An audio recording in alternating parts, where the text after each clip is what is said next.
اللہ تبارک و تعالیٰ نے قرآن مجید میں ارشاد فرمایا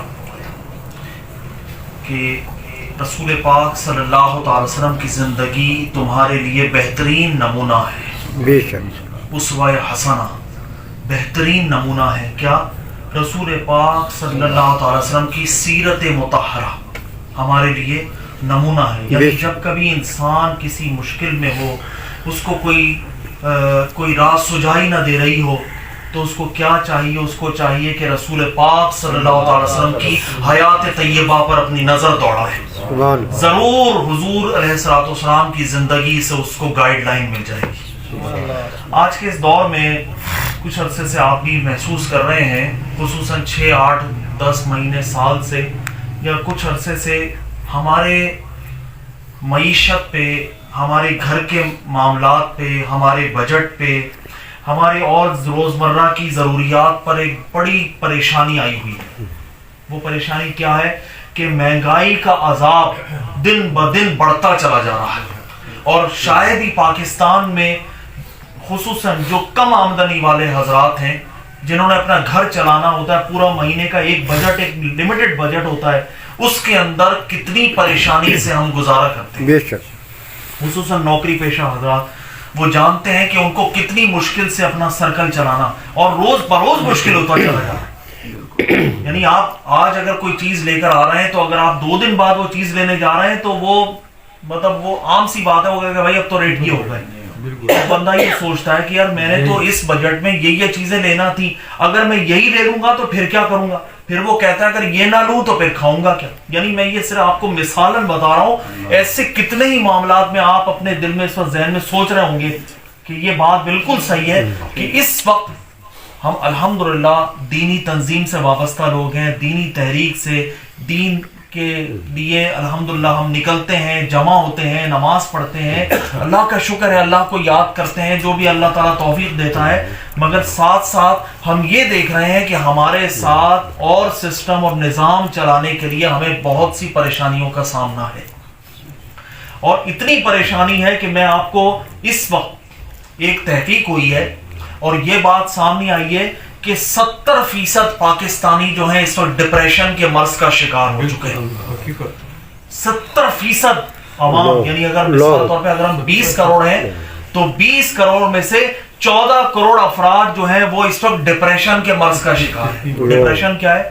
یعنی بندہ بیٹھے بیٹھے پریشان ہے، یعنی وہ ہر وقت پریشانی کے عالم میں، ڈپریشن، اینزائٹی، یعنی اس کو پریشانی کا مرض لاحق ہو چکا ہے۔ اور ڈپریشن اور اینزائٹی ایک ایسا مرض ہے، یعنی ذہنی دباؤ، ہر وقت دباؤ کا شکار، یار میں کل بچوں کے لیے کیا کروں گا، آج تو کر لوں گا، کل کا کیا ہوگا، یہ مہینہ تو چل جائے گا، اگلا مہینہ، اور پھر اس وقت جو بے روزگاری بڑھتی چلی جا رہی ہے، بہت زیادہ، اللہ اکبر، یعنی بڑی بڑی کمپنیز کو اگر آپ دیکھیں تو وہ بند ہوتی جا رہی، روزانہ آپ دیکھیں پاک سوزوکی نے بند کر دیا آپریشن، ٹویوٹا نے بند کر دیا، کل پرسوں کی خبر ہے کہ ملت ٹریکٹر جو اس ملک کی سب سے بڑی ٹریکٹر بنانے والی کمپنی تھی، اس نے بھی اپنا آپریشن شٹ ڈاؤن کر دیا۔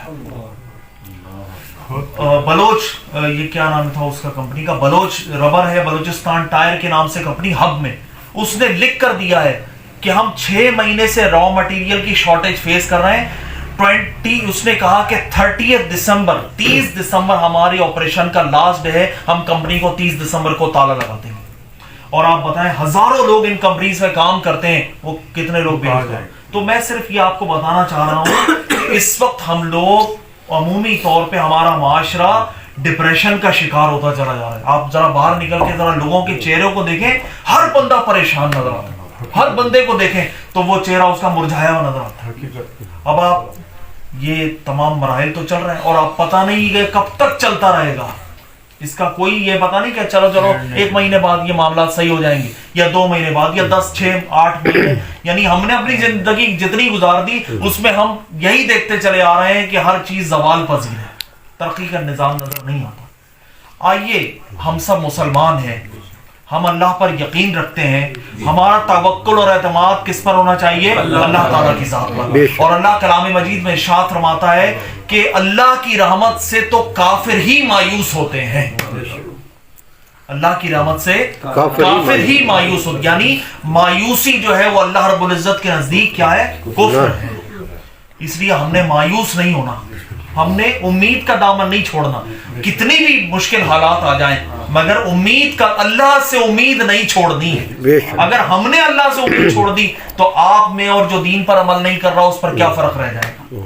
اس لیے میں یہ ایک طرح سے موٹیویشنل آپ کو یہ بات کر رہا ہوں, آپ کو موٹیویٹ کرنے کے لیے کہ ہمیں امید نہیں چھوڑنی. ہم نے یہ سوچنا ہے کہ آج کا دن تو گزر گیا, کل کی صبح انشاءاللہ تعالی روشن ہوگی انشاءاللہ. آج تو مشکل ہو گئی, کل انشاءاللہ تعالی آسانی اللہ تعالی, کیونکہ اللہ فرماتا ہے کہ ہر مشکل کے بعد راحت ہے, ہر مشکل کے بعد آسانی ہے انشاءاللہ.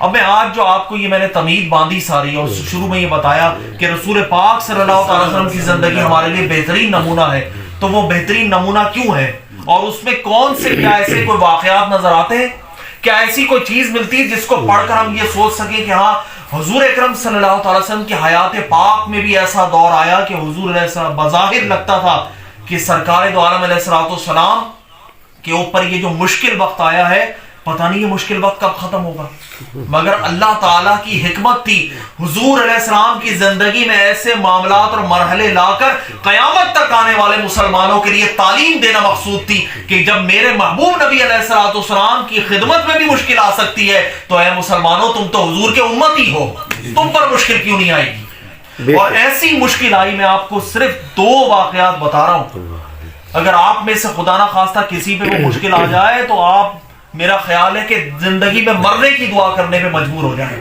مگر ہمارے پیارے نبی صلی اللہ علیہ وسلم نے اس مشکل کو کیسے کاٹا ہے یہ آپ نے اور میں نے آج سمجھنا ہے. 2 واقعات میں آپ کے سامنے پیش کر رہا ہوں. حضور کی سیرت میں سے 2 ایسے واقعات ہیں جس میں ہم سمیت کوئی بھی اگر گرفتار ہو جائے, کوئی بھی اگر اس مشکل وقت میں آ جائے تو وہ کہے, اور 1-2 دن نہیں مشکل رہی, سالوں رہی ایسی مشکلات, سالوں مشکل ایسی رہی, حضور علیہ السلام نے ان مشکلات کا وقت کاٹا ہے کس کے ساتھ, صبر کے دامن کو نہ چھوڑا, صبر کے ساتھ, اور ایسا صبر کیا ہے جس مقام پر لوگ صبر کرنا مشکل ہے اس مقام پر اللہ کے نبی علیہ السلام نے شکر ادا فرمایا ہے, اللہ کا شکر ادا کیا ہے اس مشکل وقت میں. ایک ہے مکی زندگی کا, ایک ہے مدنی زندگی. مکہ کی زندگی میں یہ اتنی کٹھن زندگی ہے مکہ کی, حضور کا جو مکی یعنی اعلان نبوت کے بعد جو 13 سال کا عرصہ گزرا ہے, سرکار دو عالم علیہ السلام نے ارشاد فرمایا کہ میں اس دور میں 13 سال میں جتنا ستایا گیا ہوں اللہ کا کوئی نبی اللہ کی راہ میں اتنا نہیں ستایا گیا ہے.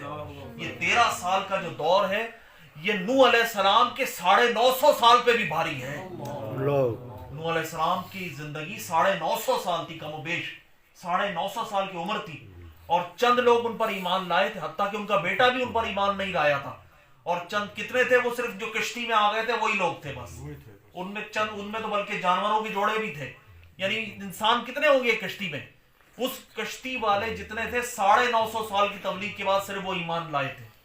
اور اتنے مظالم اور اتنے دکھ سارے انبیاء نے اٹھائے, سارے انبیاء نے تکالیف اٹھائی, مگر حضور فرماتے ہیں کہ جتنا اللہ کی راہ میں ستایا گیا ہوں کوئی اللہ کا نبی نہیں سا. 1,24,000 کم و بیش پیغمبر ہیں. اب آپ سنیے مکی زندگی کا دور ہے. مکی زندگی کے دور میں جب آقا علیہ السلام نے اعلان نبوت فرمایا تو کفار مکہ حضور کی جان کے درپے ہو گئے, یعنی ان کو یہ تھا کہ کسی طریقے سے ہم حضور کو معاذ اللہ شہید کر دیں, تاکہ یہ جو دعوت کا سلسلہ بڑھتا جا رہا ہے اور لوگ جوق در جوق آ رہے ہیں, لوگ جڑ رہے ہیں, اسلام میں داخل ہو رہے ہیں, تاکہ یہ سلسلہ ہی ختم ہو. ان کی بڑی پریشانی تھی, ان کو بہت مشکل وقت معلوم ہوتا تھا کفار مکہ کو کہ کیا کریں, کس طرح کریں, حتیٰ کہ انہوں نے یہ سوچا اور پلاننگ بنائی کہ ہم معاذ اللہ ثم معاذ اللہ حضور نبی کریم علیہ السلام کو شہید کر دیں. اور وہ آئے کس کے پاس, حضور کے چچا حضرت ابو طالب کے پاس, اور ان کو یہ کہا کہ آپ اپنے بھتیجے کو سمجھا لیجئے ورنہ پھر ہم کسی انتہائی اقدام اٹھانے پر مجبور ہو جائیں گے. حضرت سیدنا رسول اللہ صلی اللہ علیہ وسلم کی چچا حضرت ابو طالب, انہوں نے جا کر اپنے بھتیجے کو کہا میرے بھتیجے ایسا کہہ رہے ہیں کفار مکہ. سرکار دو عالم علیہ السلام نے ارشاد فرمایا اگر یہ کفار مکہ میرے ایک ہاتھ پہ سورج رکھ دیں اور دوسرے ہاتھ پر چاند رکھ دیں پھر بھی میں اللہ تعالیٰ کی وحدانیت کو بیان کرنا ترک نہیں کروں گا. حضرت ابو طالب نے جا کر کہہ دیا کہ بھائی وہ جو کہہ رہے ہیں نا تمہیں پہلے مجھے قتل کرنا پڑے گا ان تک پہنچنے کے لیے, اور مجھے نہیں میرے پورے بنو ہاشم قبیلے کو قتل کرنا پڑے گا اگر تم نے سرکار دو عالم علیہ السلام تک پہنچنا ہے. میں نہیں, میرا پورا قبیلہ یک زبان ہو کر اپنے بھتیجے محمد عربی صلی اللہ علیہ وسلم کا محافظ ہے. انہوں نے کہا اچھا یہ بات ہے تو پھر ایسا ہے کہ مکہ کے جتنے لوگ ہیں نہ تم سے بات کریں گے, نہ تم سے کاروبار کریں گے, نہ تم سے کوئی چیز بیچیں گے, نہ خریدیں گے, نہ تمہیں اپنی لڑکی دیں گے, نہ تم سے لڑکی لیں گے. تم لوگوں کا بالکل خاندانی بائیکاٹ ہے, اور تم لوگ جا کر اپنی وہ جو گھاٹی ہے تم لوگوں کی وہاں پر جا کر محصور ہو جاؤ, بند ہو جاؤ. ایک گھاٹی تھی مکہ سے کچھ میل دور, وہ حضرت ابو طالب کی جگہ تھی, ان کا علاقہ تھا. تو دو پہاڑ تھے, دو پہاڑوں کے درمیان ایک گہرائی تھی. اس جگہ کو عموماً جو پہاڑوں کے درمیان جو جگہ ہوتی ہے اس کو کہتے ہیں گھاٹی. اس جگہ پر جا کر سارے جتنے حضور کے خاندان والے تھے یعنی بنو ہاشم جتنے تھے ان کو محصور کر دیا گیا. اب صورتحال یہ ہے کہ مکہ کا کوئی شخص ان سے کاروبار نہیں کر سکتا, مکہ کا کوئی شخص ان کو کوئی چیز بیچ نہیں سکتا, اور وہ ود فیملیز تھے, وہ اپنے بچوں کے ساتھ تھے. یہ جتنے بنو ہاشم کے لوگ تھے, حضور کے قبیلے کے جتنے لوگ تھے, وہ سب اپنی فیملیز کے ساتھ وہاں پر محصور ہو گئے. نہ ان سے کوئی بات کرتا, نہ ان سے کوئی کلام کرتا, نہ چیز بیچ سکتا, نہ خرید سکتا, نہ رشتہ داری کر سکتا, اور نہ ان تک کوئی غلہ پہنچا سکتا. یعنی کوئی چوری چھپے بھی جانا چاہتا تو وہ نہیں جا سکتا. اب آپ کو پتا ہے یہ عرصہ, یہ کتنے دن کا, کتنے ٹائم یہ رہا, یہ جو مرحلہ تھا, یہ مشکل مرحلہ. یعنی آپ سوچیں نا, کبھی اپنے اوپر بھی اس چیز کو ذرا فیل کریں کہ آپ کو ایک گھر میں بند کر دیا جائے اور آپ سے کہا جائے نہ آپ کو کوئی کھانے کو کوئی چیز بیچ سکتا ہے, نہ آپ خریدنے جا سکتے ہیں, نہ آپ سے کوئی اہل محلہ میں سے کلام کرے گا, اور نہ آپ کسی کے پاس جا سکتے ہیں, نہ کوئی آپ کے پاس آ سکتا ہے. پر آپ ہیں اور آپ کے گھر والے ہیں, بس ختم. دروازہ باہر سے بند ہے اور باہر پہرے دار بیٹھے ہوئے, نہ کسی کو جانے دیتے نہ کسی کو آنے دیتے. بس وہی جگہ ہے, اسی جگہ پہ آپ نے اپنی جو بھی ضروریات ہے پوری کرنی ہے, اسی پہاڑی پہ. اب آپ ذرا وہاں جو لوگ موجود تھے ان کا حال سنیے. حال یہ تھا کہ وہ جو پہاڑی تھی جس کے درمیان یہ لوگ موجود تھے, اس کے پتے کھا کر یہ گزارا کیا کرتے تھے. اور میں آپ کو بتا رہا تھا, یہ پتہ ہے کتنے سال رہا, یہ 3 سال یہ رہا ہے دور.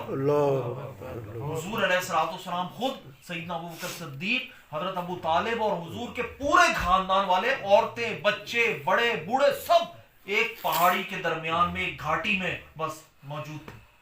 اب سوچیں وہاں پر سردی بھی آئی ہوگی, گرمی بھی ہوگی, بارش بھی ہوگی, خزاں بھی, جو بھی مرحلے, جو موسم کی سختی, مکہ کی گرمی جنہوں نے دیکھی ان کو پتا ہے مکہ میں کتنی گرمی پڑتی, اس گرمی کا حال.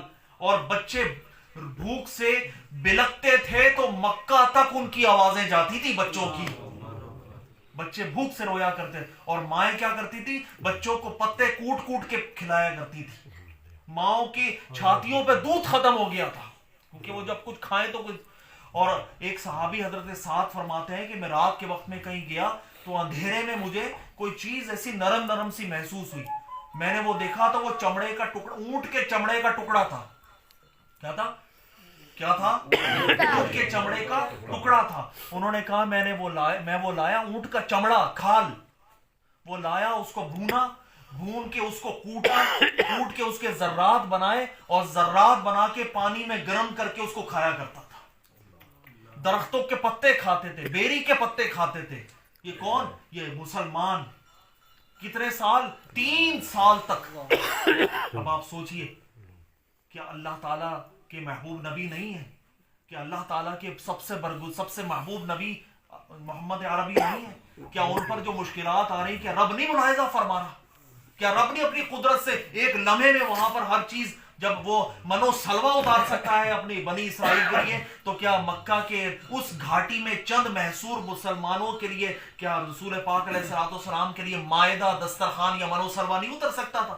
اتر سکتا تھا. کیوں نہیں اتر, مگر کیوں, یہ حضور علیہ السلام کی حیات پاک میں یہ دور لا کر, یہ مشکلات دکھا کر آج مسلمان اور قیامت تک آنے والے لوگوں کو یہ تعلیم دینا تھی کہ جب کبھی مشکل دور آ جائے تو صبر کا دامن اپنے ہاتھوں میں ڈالو, صبر سے کام لو, صبر کرو. کیوں, سرکار دو عالم علیہ السلام اللہ کے حبیب نے بھی صبر کیا تھا. کتنے سال, 3 سال. اچھا جب یہ واقعہ جب ان کو مسلمانوں کو دھکیل کر ایک جگہ بند کر دیا گیا, محصور کر دیا گیا, تو اس وقت کیا کیا انہوں نے, مکہ کے جو کفار تھے, کافرین تھے, انہوں نے ایک ڈاکومنٹ لکھا. یہ بڑی دلچسپ بات ہے.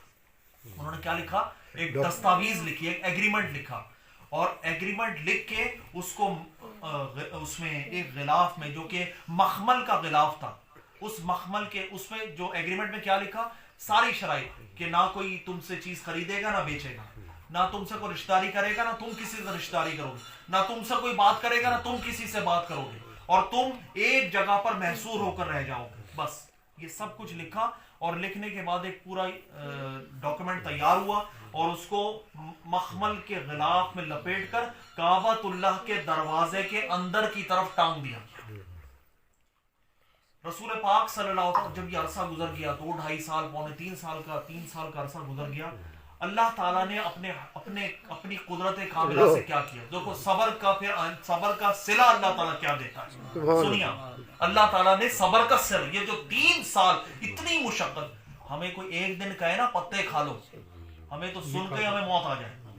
میں سچ بات آپ کو کہہ رہا ہوں. اگر کوئی آپ سے کہے نا کہ راشن بند ہے, کچھ نہیں ہے تمہارے پاس, کوئی پیسہ کوئی روپیہ نہیں ہے, اس جگہ پہ بے آسرا تم لوگ, کوئی چھت نہیں ہے, وہاں پر بیٹھ جاؤ اور یہ درخت کے پتے یہاں کھانا شروع کر دو. آپ سوچیں, یہ سوچ کے ہی ہماری جھجھری آ جاتی ہے. سوچیں ذرا, وہ بھی انسان تھے, اور انسان کون تھے؟ حضور کے صحابہ تھے, حضرت سیدنا ابوبکر صدیق ساتھ تھے. 3 سال انہوں نے یہ دور گزارا.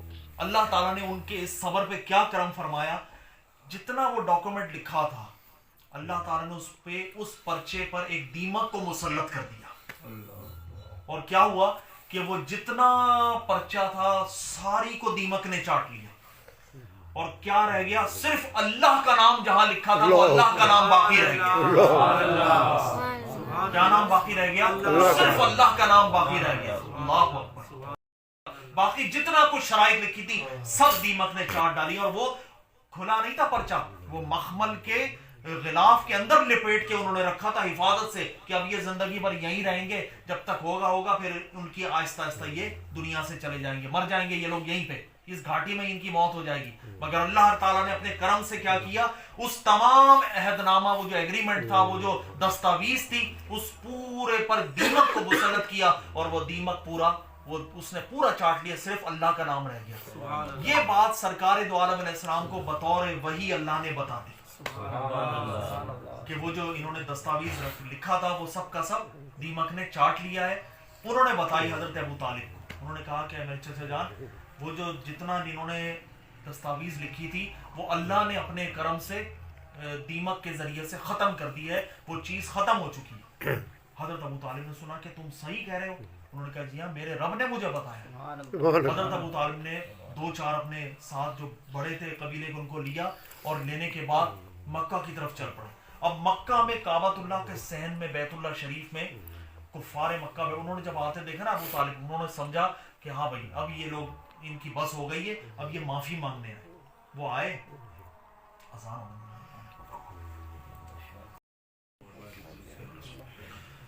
اب وہ جب ان کو آتے دیکھا انہوں نے کہ بھئی یہ آ رہے ہیں, تو وہ یہ کفار مکہ نے آپس میں بات کی, بھئی اب یہ ہو گئے ہیں, اب ان کی بس ہو گئی, اب یہ آ گئے یہاں پہ اب یہ ہم سے معافی مانگی.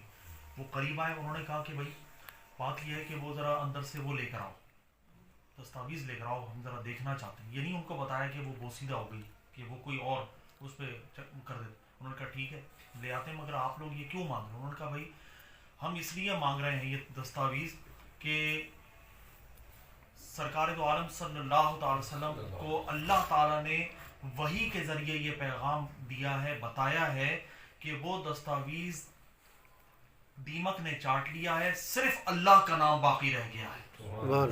اگر تو یہی بات ہوگی تو ہم ابھی اور اسی وقت محاصرہ ختم کر کے باہر آ جائیں گے, اور اگر ایسا نہیں ہوا تو ہم واپس اپنی جگہ پہ چلے جائیں گے. اب وہ یہ سمجھے کہ ہم نے تو مخمل میں رکھا ہوا ہے, ایسا کیسے اندر دیمک کہاں جا سکتے. اور واقعی آج بھی اگر دیکھا جائے کوئی چیز اگر بند بالکل رکھ دی جائے تو اس کو دیمک کا اندر تک جانا سوال نہیں پیدا ہوتا, مگر اللہ کی قدرت